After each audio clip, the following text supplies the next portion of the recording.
Welcome back to Tipping Point. I'm your host, Kara McKinney. House Judiciary Chairman Jim Jordan is teaming up with Texas Congressman Troy Nehls to investigate the abhorrent treatment of former law enforcement officer Ronald Colton McAbee as he rots behind bars thanks to the political J6 persecutions of Biden's Department of Justice. On the day that was said to be worse than 9/11 and Pearl Harbor combined, McAbee actually was helping one officer who appeared to be in distress amid the frenzy of the crowd, and he also did his best to save the life of fellow J6 attendee Roseanne Boylan, as she may have been clubbed and then crushed to death by authorities on Capitol Hill. And thanks for his bravery, McAbee was sentenced to 70 months in prison in February, and he now claims that he was wrongfully assaulted and sprayed with chemicals by a lieutenant with the District of Columbia Department of Corrections. That's what the Judiciary Committee is investigating, but of course, D.C. corrections are stonewalling them at every turn. Joining us now to discuss is Colton's wife, Sarah McAbee, the co-founder and executive director of Stand in the Gap, a nonprofit foundation which provides support to J6 political prisoners and to their families. Sarah, thanks for being here tonight. Absolutely. Thank you for having me on. Great. So like thousands of hours of the J6 surveillance video from the Capitol, surveillance video of what happened to your husband is also likely being concealed. So what do you believe those tapes would show if they were released to Congress? I think they would show everything that the January 6th defendants have been screaming since day one, and that is the truth about what happened on January 6th.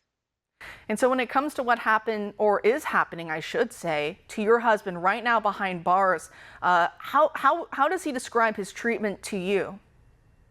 Everything you hear about the DC Gulag is absolutely true times 10. At one point, the defendants even wrote to be switched to Guantanamo Bay because they had more rights as American citizens at Guantanamo Bay than they did in our nation's capital at the DC DOC. That is just a horrific indictment of what is, going on right now underneath our own noses. I know in Congress they'll shout and scream about Russia's authoritarian in this country and that country, but it's all happening right here, as you're saying, to American citizens. So, as the House Judiciary Committee is currently investigating about how your husband is being treated, when it comes to, the allegation that he was sprayed by chemicals, was that a pepper spray? What exactly happened as far as you know? So it was OC spray. It was by a lieutenant who wasn't even supposed to be in that particular pod because of her treatment of defendants previously.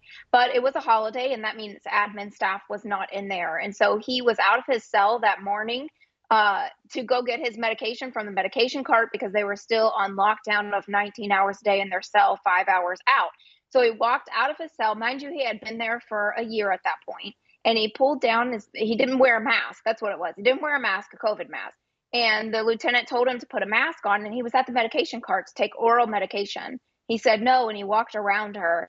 And because he walked around her and defied her for not putting a COVID mask on when he was about to take oral medication, she sprayed him with an entire can of OC spray within an inch of his eye, and then told the pod officer to arrest him. And as they are handcuffing him behind his back, they throw him up against the wall, and she releases another can of OC spray within an inch of his face. Now that's just horrific. And, we've been hearing a lot of these stories, the solitary confinement, even some J6 political prisoners who aren't even getting their medication. Sometimes they have to wait far, far too long to get medical treatment, to get their medications. Is that also something your husband has dealt with in his time in this DC Gulag? Yes, absolutely. So the medication that he was on, we had from a doctor on the outside, and we would have to pay for that and get that shipped into the DC DOC. And there were multiple times where his medication would just go missing, or I had to go get tracking from the doctor and prove to them that it was sitting there at the facility. And sometimes it was up for a month before they would conveniently find that medication to give to him. But this is not just with my husband's case. This is for January 6 defendants across the board. They are just being absolutely railroaded, not only by the federal government, but having their constitutional rights trampled on.